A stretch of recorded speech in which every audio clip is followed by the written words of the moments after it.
사랑하는 성도 여러분, 사순절 네 번째 주일입니다.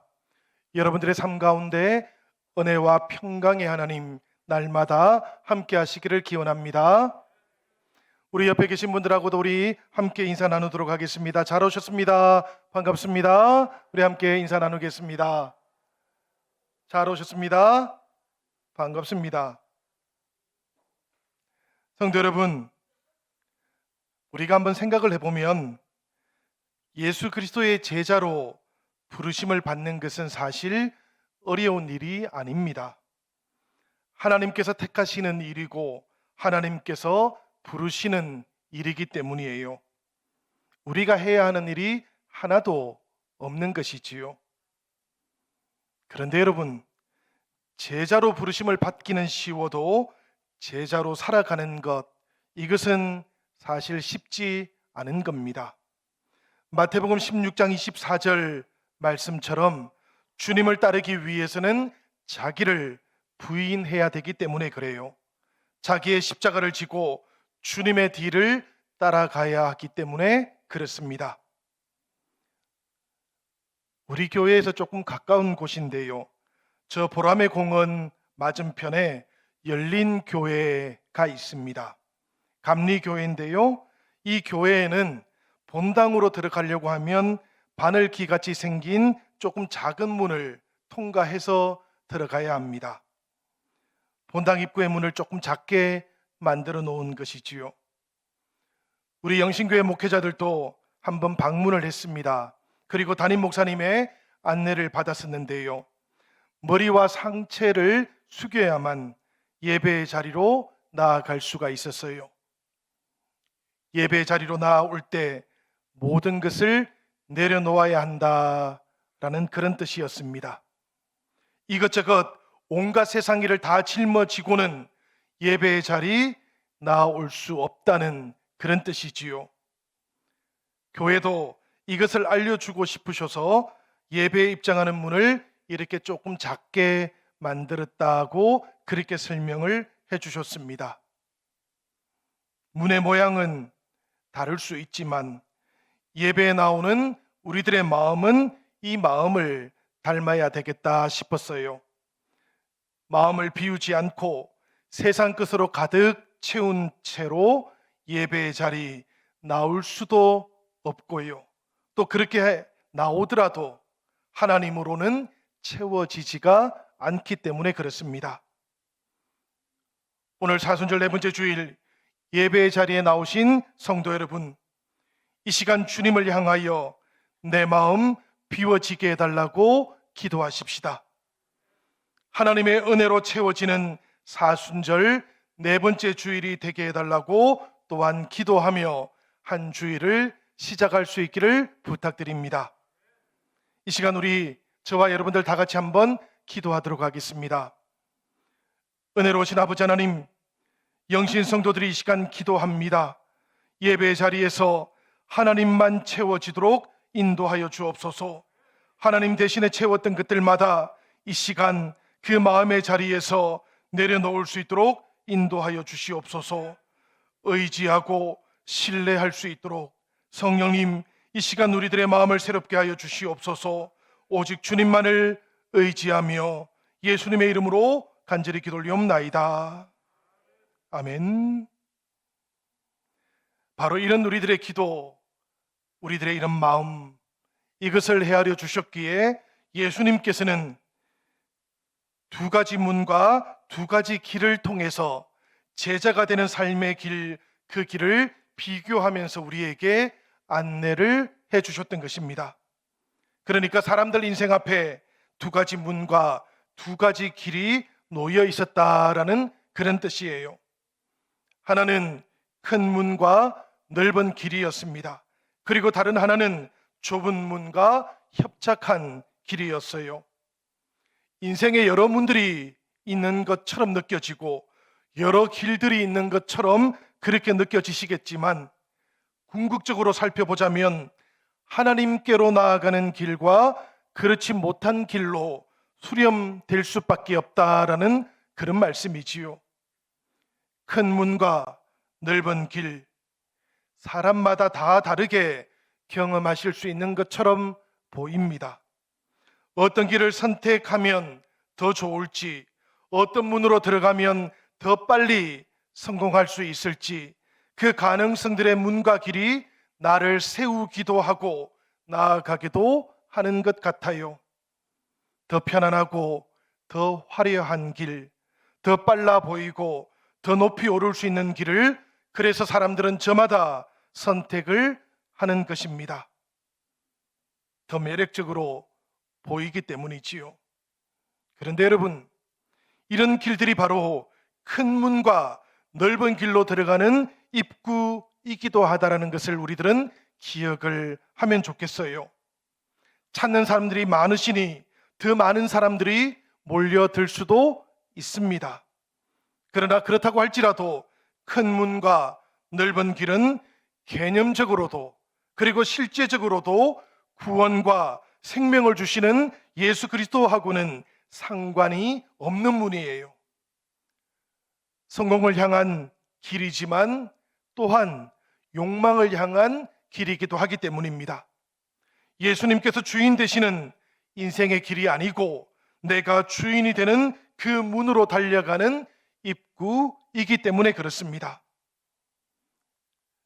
오늘 우리가 봉독했던 구약 성경의 말씀 시편 73편은 아삽이라고 하는 이 찬양대의 지휘자가 지었던 고백 시편이었어요. 이 아삽은 처음에는 헤만이라고 하는 사람의 오른편에서 자신의 직무를 수행하도록 그렇게 임명을 받았습니다마는 점차적으로 찬송의 업무를 다 전담을 하게 되었는데요. 레위 사람들을 통솔하면서 역대하 29장 30절에 보니까 선견자라고 그렇게 불리기도 했어요. 그만큼 하나님을 향한 믿음이 특별했었다라는 그런 뜻입니다. 바로 이 아삽이 73편의 시작 부분 1절을 이렇게 고백하고 있는 것이지요. 하나님이 참으로 이스라엘 중 마음이 정결한 자에게 선을 행하시나. 하나님께서는 이스라엘 백성들에게 좋은 것을 행하시는 분, 좋은 것을 주시는 분, 마음이 정결한 사람들에게 더욱더 그러하신 분이시다라는 그런 의미처럼 보이시지요. 진실로 그러합니다. 여러분, 우리 하나님께서는 이런 분이셔요. 자기 백성들을 살피시고 좋은 것 주시기를 원하시는 그런 분이십니다. 그렇지만 여러분, 이 73편 1절은 사실은 조금 다른 의미도 담고 있어요. 이 고백이 반어법이라는 것을 우리들 모두가 잘 헤아려 알 수 있으면 좋겠습니다. 악인의 형통함과 오만한 자의 잘됨을 보고 지금 질투를 하고 있기 때문에 이 1절의 말씀을 고백하고 있는 겁니다. 사실 아삽은 이렇게 고백을 했던 것이지요. 하나님은 이스라엘 백성들에게는 좋은 분이 아니시며 마음이 정결한 사람들에게는 더욱 좋은 것을 행하시는 분이 아니신 듯 하십니다. 악한 자들이 고난도 없고 재앙도 없는 것처럼 그렇게 보였기 때문이에요. 원하는 것보다 더 많은 것들을 얻기도 하고 항상 평안한데도 재물은 더 불어나는 것처럼 그렇게 보였기 때문입니다. 그들 인생에 문이 크게 열려 있는 것처럼 그렇게 보였고요. 넓은 길이 활짝 펼쳐져 있는 것처럼 그렇게 보였던 것입니다. 그런 자들을 보면서 마음을 깨끗하게 하는 것이 무슨 소용이 있겠느냐고, 손을 깨끗하게 하는 것은 또 무슨 소용이 있겠느냐고 이렇게 탄식을 했던 것이지요. 자신이 선택했던 문과 길 온전한 것인가 회의감이 찾아왔고, 그래서 아삽도 역시 하나님 앞에서 실족할 뻔하였다고 이렇게 고백하고 있는 겁니다. 성도 여러분, 생각을 한번 해보면 그래도 이 아삽은 하나님 앞에서 참으로 솔직했던 사람인 것 같습니다. 자기 속에 정리가 잘 되지 않던 물음 그대로 하나님 앞에 가지고 나왔기 때문이에요. 답을 찾으려고 해도 그 답이 잘 찾아지지 않으니까 그 물음 그대로 하나님을 찾아왔던 것이지요. 이 물음은 단순한 궁금증은 아니었습니다. 하나님께서 살아계시다면 어떻게 이런 일이 가능하냐고 그렇게 탄식하고 하소연을 했던 것이지요. 이런 마음으로 하나님을 찾아왔던 것입니다. 그리고는 하나님 앞에 쏟아놓기 시작했던 것이지요. 세상을 살아갈 때는 그렇다 치더라도 세상을 떠날 때에라도 악인들에게는 심판이 있어야 하는 것 아니겠느냐고, 사람을 향해서만이 아니라 하나님을 향해서 막말을 하는 것은 또 우리가 어떻게 받아들일 수 있겠느냐고, 9절에 나오는 그들의 입은 하늘에 두고 그들의 혀는 땅에 두루 다니도다라는 말씀이 바로 이런 뜻인 겁니다. 자기가 하나님인 것처럼 그렇게 말하면서 이곳저곳 가리지 않고 아무 말이나 하고 다니는 것을 어떻게 그냥 두고 보고만 있겠느냐고 그렇게 탄식하고 있는 것이지요. 그래도 악인들은 평안하고 제사는 불어나고 있는 것을 보니까 하나님을 잘 믿으면서 살아가는 것 헛되이 여겨집니다. 이렇게 탄식하고 있었던 겁니다. 성도 여러분, 이러했던 아삽이었어요. 그런데 어느 순간 눈에 보이는 것이 전부가 아니라는 것도 깨닫기를 시작합니다. 16절과 17절의 말씀인데 우리 다 같이 한번 읽어보도록 하겠습니다. 내가 어쩌면 이를 알까 하여 생각한 즉 그것이 내게 심한 고통이 되었더니 하나님의 성소에 들어갈 때에야 그들의 종말을 내가 깨달았나이다. 기도하지 않고 생각만 할 때는 그 모든 일들이 다 고통일 뿐이었는데 하나님의 성소에 들어와서 기도를 쏟아놓기 시작하니까 비로소 하나님의 뜻을 보게 되었다라는 그런 고백이지요. 하나님의 뜻 이제서야 깨닫게 되었다라는 그런 고백인 것입니다. 크게 열려있는 것처럼 보였던 문들, 활짝 펼쳐져 있는 것처럼 보였던 길들이 하나님께로 가지 못한 채 이탈해 버릴 것도 보게 되었던 것이지요. 미끄러지고 파멸에 던져지게 될 그 모습을 보면서 아삽은 그 큰 문과 넓은 길이 사실은 바람이 나는 겨와 같다라는 것, 순식간에 황폐해져 버릴 길이라는 것도 깜짝 놀라서 바라볼 수 있게 되었던 것입니다. 성도 여러분, 여러분들은 신앙의 물음이 생길 때에 어떻게들 하십니까? 고민하고 생각하시지요. 이 고민하고 생각하는 일, 일견 돌아보면 타당하게 보입니다. 신앙의 물음이 생겼으니까 기도를 어떻게 할 수 있겠습니까?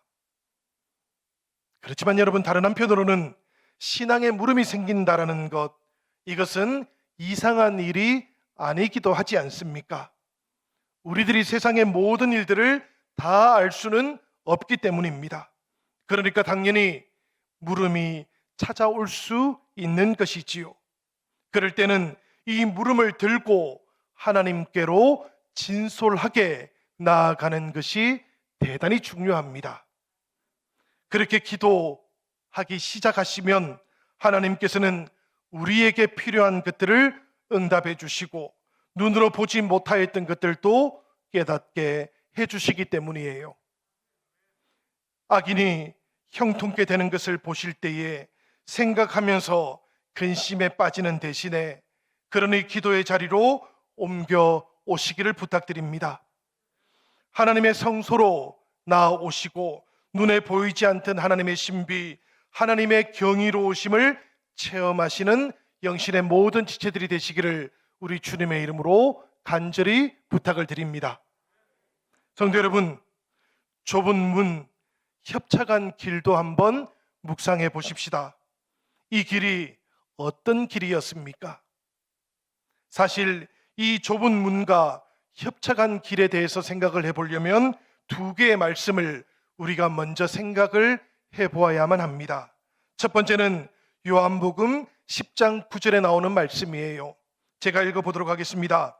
내가 문이니 누구든지 나로 말미암아 들어가면 구원을 받고 또는 들어가며 나오며 꼴을 얻으리라. 우리 주님께서 내가 문이다라고 그렇게 말씀하고 계시지요. 이어서 요한복음 14장 6절의 말씀입니다.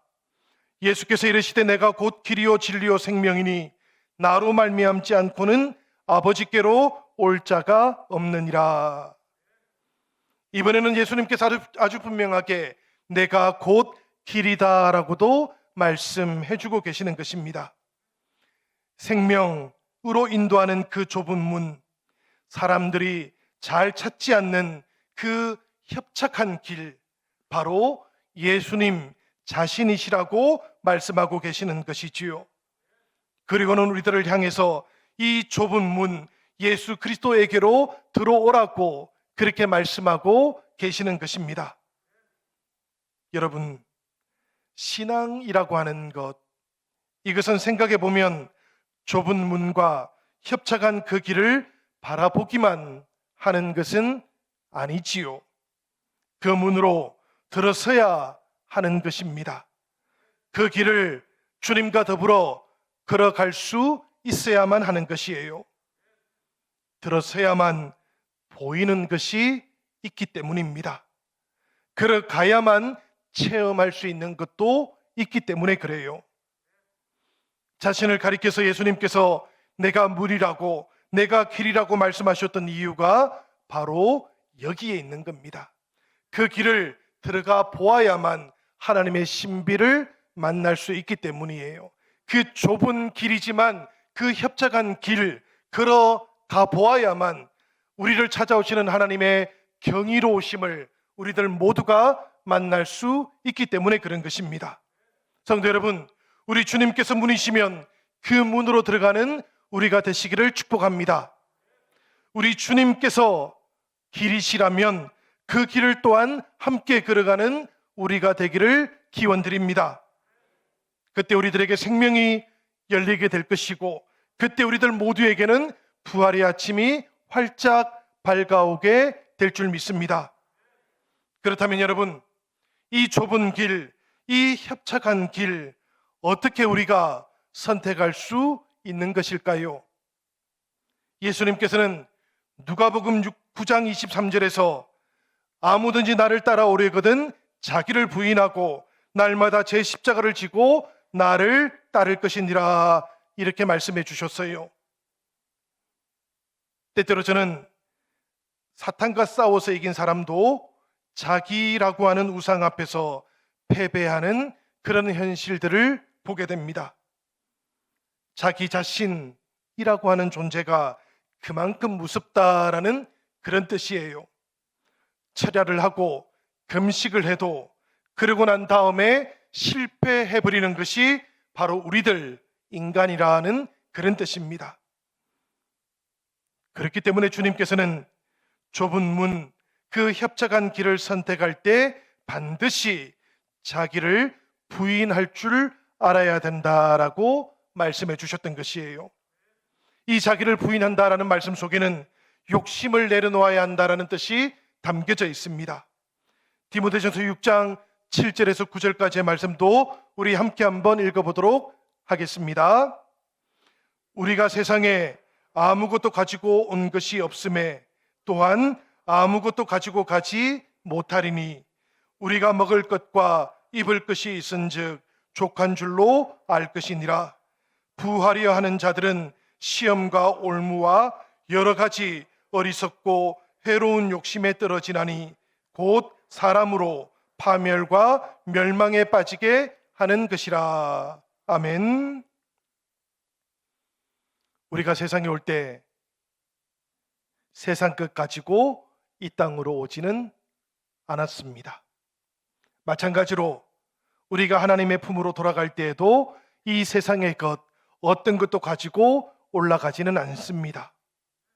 세상 것이 자기를 행복하게 해줄 것이라고 사람들은 자꾸만 물질을 부여잡습니다마는 돌아보면 사실은 자기의 욕심을 부여잡은 것이지요. 이 세상의 욕심 내려놓아야만 좁은 문이 되시는 우리 주 예수 그리스도의 길을 택할 수 있다라는 그런 말씀이에요. 그러니 성도 여러분, 예수님을 믿는다라는 것, 이것은 구원의 방주에 올라타는 것하고는 조금 다른 것입니다. 배라는 것은 올라타면 되지요. 그리고 나면 이 배가 항해를 해서 도착 지점에 우리를 데려다 주지 않습니까?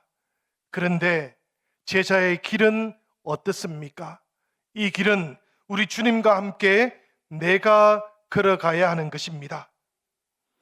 예수님께서 이끌어 주시는 그 길, 주님의 손을 꼭 붙잡고 주님의 뒤를 우리가 따라가야 한다라는 그런 말씀이에요. 이 땅에서 우리의 신앙을 아름답게 누리시면서 또 잘 전하기도 원하시고 계신다면 우리의 신앙생활, 그래서 달라져야만 하는 겁니다.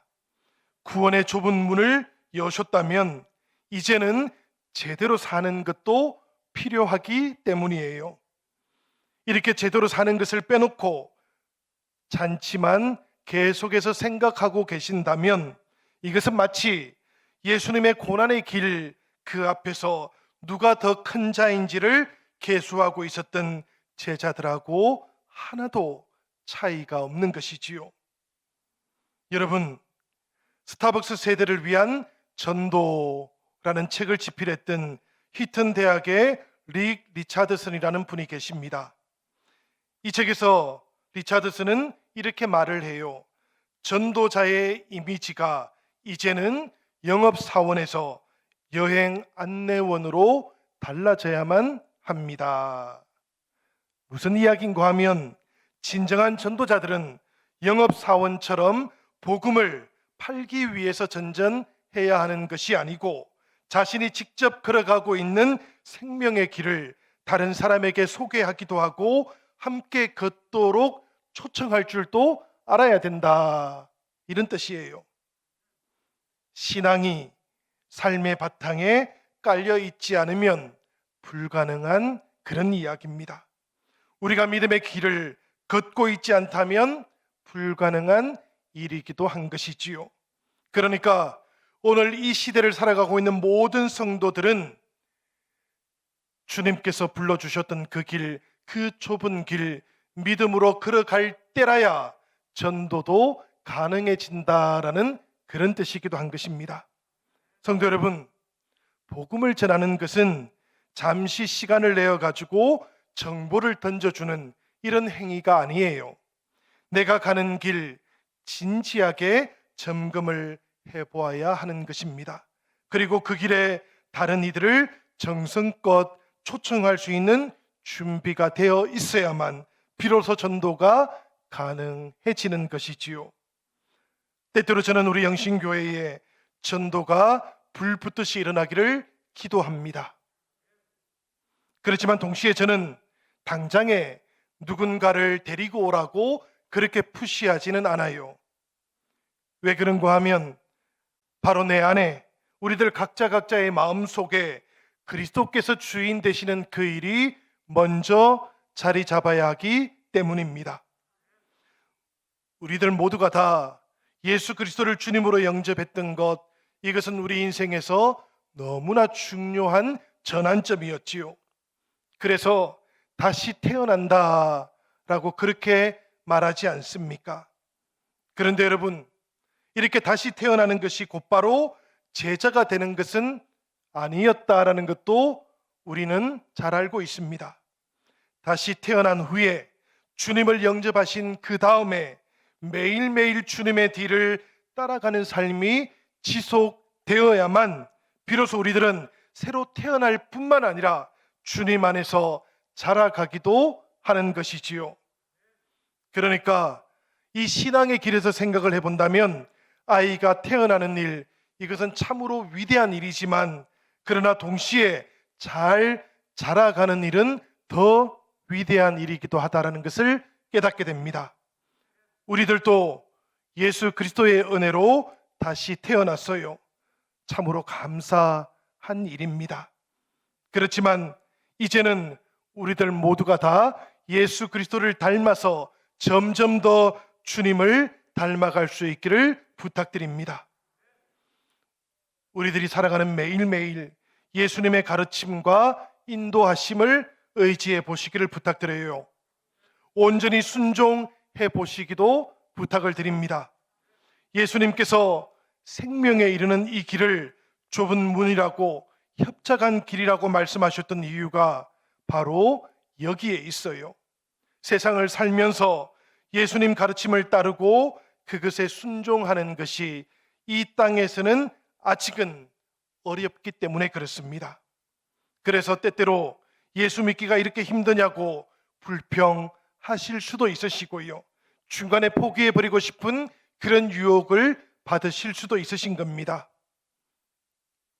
그러나 오늘 예수님께서는 우리들 모두에게 그럼에도 불구하고 좁은 문을 선택해 보라고 그렇게 말씀하고 계시는 것이지요. 바로 이 세상에서부터 하나님의 자녀답게 살아갈 것을 기대하고 계시기 때문입니다. 그러니 성도 여러분, 조금 귀찮고 조금 피곤하시더라도 하나님 나라 그 삶을 살아가시기를 절대로 포기하지 않으시기를 부탁드립니다. 사실 우리들 모두가 다 바울처럼 힘차게 달려가지는 못한다고 할지라도 한 걸음 한 걸음 또박또박 걸어가 보면 좋겠어요. 오늘 우리가 찬송에서 듣던 그 가사처럼 좁은 길을 걸으며 밤낮 기뻐하는 것, 주님의 영이 우리와 함께 하신다라는 것을 우리들 모두가 우리의 인생 가운데서 온전하게 체험할 수 있는 길이기 때문에 그렇습니다. 사실 예수님의 말씀을 바울 사도는 잘 이해를 했지요. 빌립보서 3장 12절의 말씀을 보면 내가 이미 얻었다 함도 아니요 온전히 이루었다 함도 아니라 오직 내가 그리스도 예수께 잡힌 바 된 그것을 잡으려고 달려가노라, 이렇게 고백하고 있어요. 바울은 자신의 길이 끝났다고 그렇게 단언하지 않습니다. 완성되었다라고도 말하지 않아요. 오로지 자신은 예수 그리스도라는 그 길을 달려가는 사람이라고만 고백하고 있는 것입니다. 우리가 잘 알고 있는 말씀이지요. 디모데후서 4장 7절은 이렇게도 기록을 하고 있습니다. 선한 싸움을 싸우고 나의 달려갈 길을 마치고 믿음을 지켰노라고. 좁은 문, 이 협착한 길에서 한순간도 벗어나지 않았다라는 그런 고백입니다. 부활의 주님을 만난 후에는 다른 길은 쳐다보지도 않고 오직 예수 그리스도만 자신의 길로 삼고 살아왔다라는 그런 고백인 것이지요. 여러분, 저는 이 마음이 참으로 중요하다고 생각했습니다. 이 신앙의 태도가 무엇보다 중요하다고 믿었습니다. 구원이라는 것은 우리들에게 은혜로 주어지는 것이지만 하나님께서는 이 은혜가 우리들에게서 값싸게 여겨지는 것은 원하지 않으시지요. 그래서 은혜를 귀하게 여기는 사람, 그 은혜의 길에 서 있고자 하는 사람에게 하나님께서는 이길 힘도 허락해 주시는 것이고 복도 부어 주시는 것입니다. 그러니까 은혜가 은혜를 더하는 영적인 이치가 바로 여기에서 나타나고 있는 것이지요. 그러니 좁은 길을 선택하시는 영신의 모든 성도 여러분들, 이 길에 협착함을 두려워하지 마시고 우리 주님을 더욱더 신뢰해 보십시다. 제약의 문이 아니라 구원의 문으로 들어가시고 나와의 관계가 일그러져 버린 너에게로 가는 문들도 활짝 여시기를 부탁드립니다. 우리 예수님께서 이 땅에 오신 이유 구원의 문을 열어주시기 위함이셨고 우리들 서로를 위한 영적인 교제의 문도 열어주시기 위함이셨지요. 십자가에 못 박히신 그 못을 통해서 우리 주님께서는 막혀있던 벽에 문을 만들어 주셨습니다. 그리고 우리들 모두를 그 문을 향하여 불러주셨으니 오늘 이 시간 우리들도 결단할 수 있으면 좋겠습니다. 주님의 뒤를 따르시며 장벽에 문을 만드시고 막혀있던 너와의 사이에 작은 문이라도 만들어서 우리들 사랑의 마음을 회복해 보십시다. 성도라면 온기가 있어야 됩니다. 그리고 성도라면 이 온기가 서로에게도 전해질 수 있어야 되는 것입니다. 우리가 주님 안에서 가족이 되었으니까 우리들 서로를 바라볼 때에 눈물 한 방울은 나와야 되지 않겠습니까? 그렇게 눈물이 흐르고 온기가 오고 가는 곳, 이곳이 좁은 문이 되어서 우리들 모두를 생명의 길이신 예수 그리스도에게로 이끌어 가실 것입니다. 그러니 이 시간 문이 되어 주셨던 예수님처럼 우리들도 벽이 되지 않도록 기도하시고 좁은 문을 통해서 생명을 이어가시는 사랑하는 영신의 모든 지체들이 되시기를 우리 주님의 이름으로 간절히 축원드립니다.